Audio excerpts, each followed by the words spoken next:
everyone.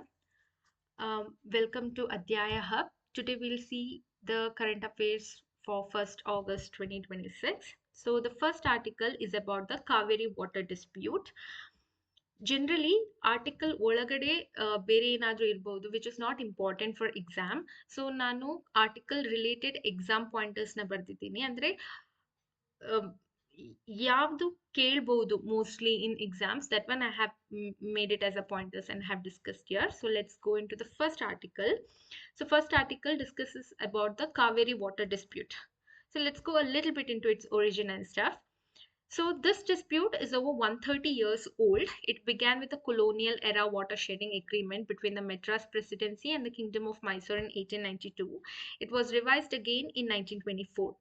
So after the state reorganization in 1956, sharing the river became an interstate issue between Karnataka and Tamil Nadu, since the river originates in Karnataka and flows into Tamil Nadu. In 1990, due to repeated disagreement, the center set up the Kaveri Water Disputes Tribunal. Now, what is a tribunal? It is like a subject expert court, which is set up to solve one specific dispute. So, this tribunal, it gave a final award on February 5, 2007. So, final award means it is a final conclusion or a judgment like kind. It gave its final judgment on February 5, 2007. So, its judgment was it allocated the 740 TMC of dependable annual flow as, that means in an year there will be 740 TMC of water generated. So that is allocated between the states. So the tribunal allocated the 740 TMC of water to different states. Like for Karnataka, it gave 270 TMC. For Tamil Nadu, it gave 419 TMC. For Kerala, it gave 30 TMC. Gave means it allocated. For Puducherry, it allocated 7 TMC and 14 TMC for environmental flow. Now, what is environmental flow? 14 TMC for environmental flow means 14 TMC was left in the river itself. It was not given to any states.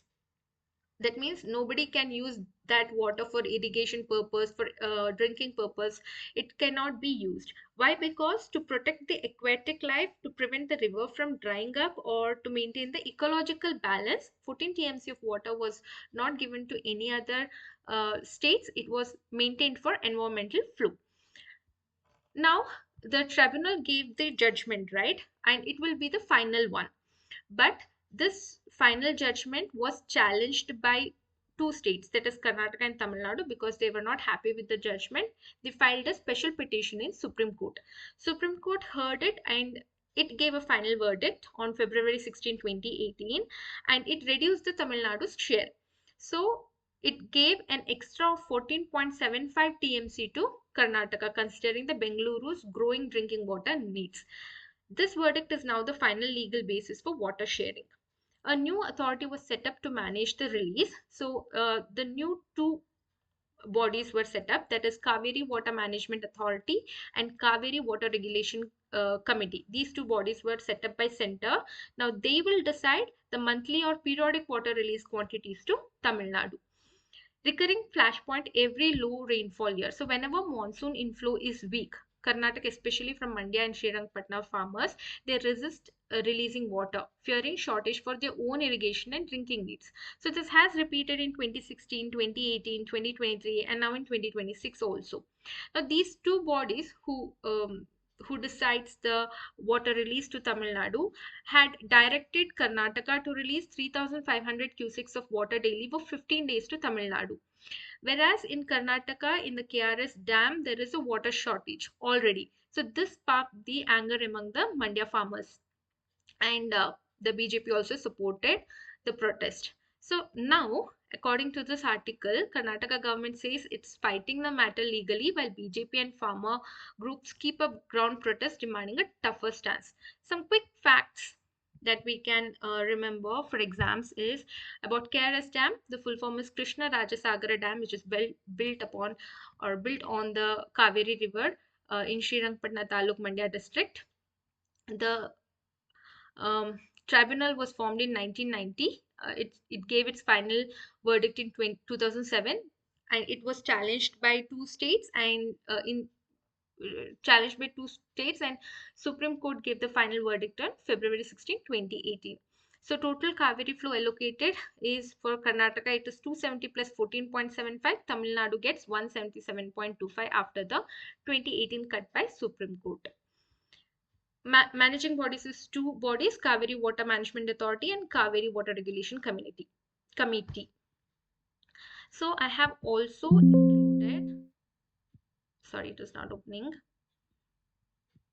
uh, the rivers of Karnataka. So you can just pause the video and take a snap of it. So what are the types of river? What are the dams built? The famous falls? You can take a snap of it.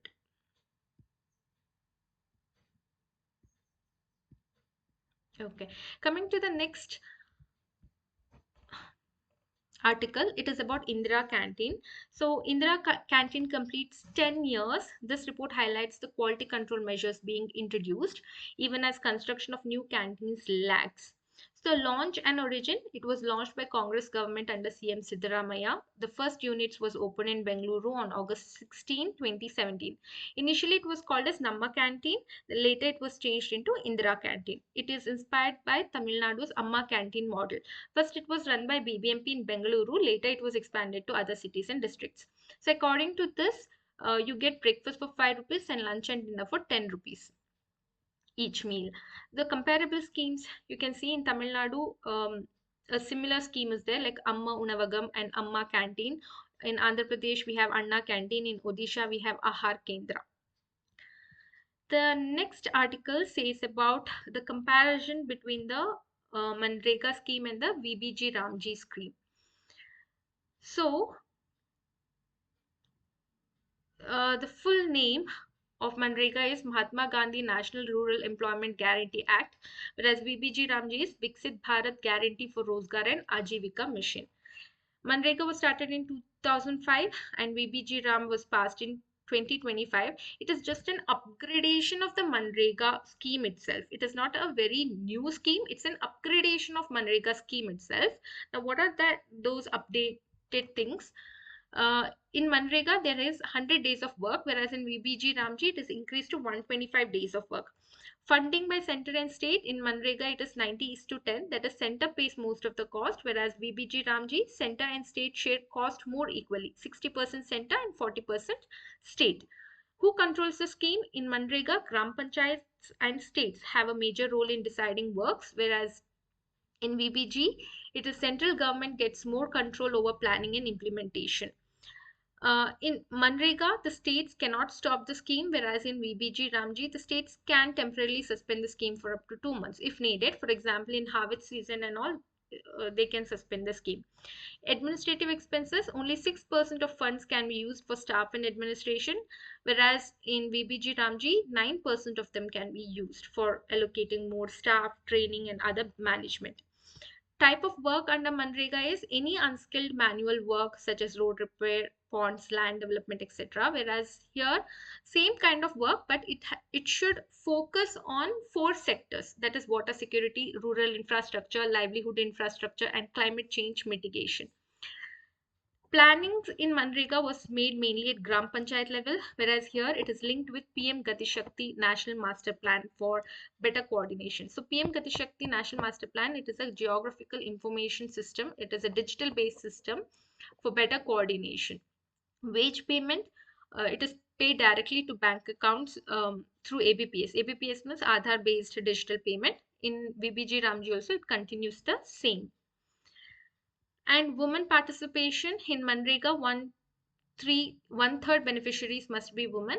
It is the same thing in VBG Ramji also. Main objective is to provide a right to work and employment safety net for rural people, whereas in VBG Ramji, the same thing, but it focuses on creating productive assets and improving rural economy along with employment. Here in Manrega means the people is getting work. They need work, they're asking for work, and the center gives you work. Whereas in VBG Ramji, they're giving the work. Along with that, they are also ensuring development is happening in the 4 focused sectors. The next article is about the 2 schemes which was approved by Union Cabinet. The two schemes are Samudra Manthan scheme and PM Surya Sarovara Yojana. So for Samudra Manthan scheme, an outlay of 84,084 crore is allocated. For PMSSY, 5,070 crore is allocated. Now, what is Samudra Manthan scheme? India needs more oil and gas, so we don't have to buy it all from other countries. But most of the easy to find oil under land has already been explored. So now the government wants to search for oil and gas hidden deep under the ocean floor. So government has set aside 84,084 crore to search for oil and gas in the sea, especially in deep and very deep water, which is very costly and harder to explore. So this money will be used to survey the seabed using special sound wave technology, drill wells deep underwater, and build supporting infrastructure like pipelines and processing units near the coast. So the goal is to find enough oil and gas to reduce India's dependence on imports and boost our own energy security. The next scheme is about PM Surya Sarovara Yojana. So normally solar panels are put on rooftops or empty land, but India is running low on empty land for big solar projects. So the government's new idea is to float solar panels on top of reservoirs, dams and large water bodies, like a solar panel raft floating on water. The scheme will spend 5,070 crore to build 5,000 megawatt worth of solar panels that float on water bodies instead of using farmland or forests. Along with the solar panels, it will also build battery storage systems so the electricity generated during the day can be saved and used even after sunset.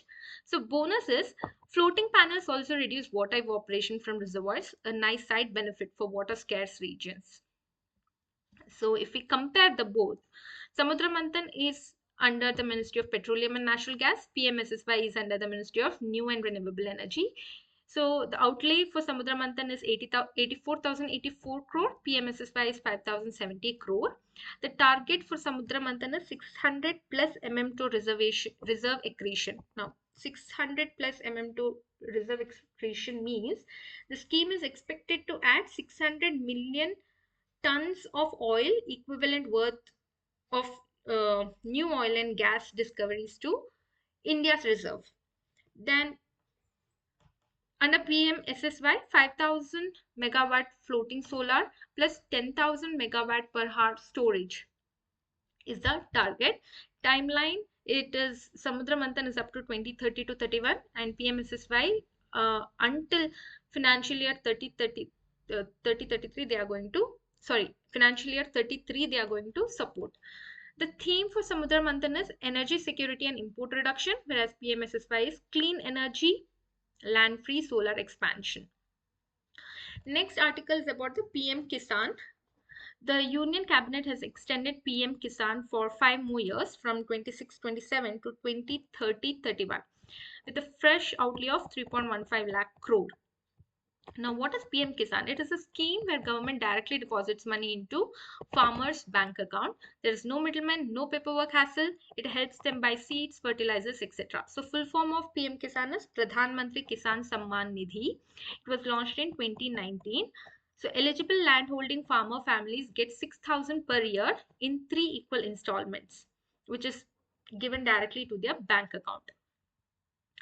So some full forms you can see. PM Kisan means Pradhan Mantri Kisan Samman Nidhi. DBT means direct benefit transfer. The money sent straight into bank accounts. There is no middleman. DMEO means Development Monitoring and Evaluation Office, the body that checks whether government schemes are actually working well or not. The same thing what I explained in above, I have put it into a one-liner pointers here. Next article is about the migration that recently happened. So Spain, no, they had they legalized 5 lakh migrants in their country. So hearing this, an approximate of 60,000 migrants they reached Ceuta, and from Ceuta they migrated into Spain. So this article says about that. So this is a Ceuta migration crisis. Around 60,000 migrants rushed from Morocco into Ceuta, which is a Spanish enclave city on the North African coast, in a single day. So at least 34 people died, some by drowning, others crushed in stampede while trying to cross the breakwater fens. It prompting the Spain to deploy its military. So some lessons what India can learn from this is border management under pressure. India faces similar situation at its Bangladesh and Myanmar borders, like we know about Rohingya influx, we know about illegal migration. So Ceuta shows what happens when a sudden mass crossing overwhelms local administration without a clear SOP. Spain just legalized 5 lakh migrants and everyone started migrating. But there should be a clear SOP, like how the process should happen. Next is about push factor lesson, economic hardship in the origin country, whereas in Morocco we know there's economic hardship, so migrants were waiting for something like this to happen. When such legalization happens, it drives risky migration. India must keep addressing regional economic disparity to prevent similar unsafe internal or cross border migration pressure. Policy signal risk, sudden legalization announcements, as what Spain did now, can unintentionally trigger mass movement. A caution for India while designing any citizenship or migrant regularization policy. Next article is about the Commonwealth Games. So, um, in this article, it says that India's it covers the India's judo history at 2026 Commonwealth Games. Ashmita Dey and Harsh Singh won India's first ever Commonwealth Game judo gold medals, while weightlifter Lovepreet Singh won silver in men's weightlifting. Commonwealth Games was first held in 1930 as the British Empire Games in Hamilton, Canada. Later, it was renamed as Commonwealth Games in 1978. It is held every 4 years. It is organized by Commonwealth Games Federation. Only athletes from Commonwealth nations participate. Often, it is called as a friendly games. India first participated in 1934 in the second edition of the Commonwealth Games, which held in London, and it has also hosted it once in New Delhi in 2010. So in 2026, the host city is Glasgow, Scotland. And the important things that you can see is India's first ever Commonwealth Games gold in judo was won by Ashmita Dey and Harsh Singh. This is a landmark fact because India had never won a Commonwealth Games judo gold before 2026. So till now, India has won 23 medals overall, 5 gold, 12 silver, and 6 bronze. So 5 gold is by Mirabai Chanu in weightlifting in 48 kg, women's 48 kg, and Sharmila Dhankar, para athletics women's shot put, and Dilip Gavit, para athletics men's 100 meter, Ashmita Dey in judo, Harsh Singh in judo. Next article is about Khelo India. So it is an initiative that has significantly boosted sports participation and infrastructure development in Karnataka and also across India. It was launched in 2018 under the Ministry of Youth Affairs and Sports. Its objective is for the grassroots sports development. The major events it conducts is youth games, university games, winter games, and some special initiative is Khelo India State Center of Excellence. So, yeah, this is all about today's Prajavani news analysis. Thank you.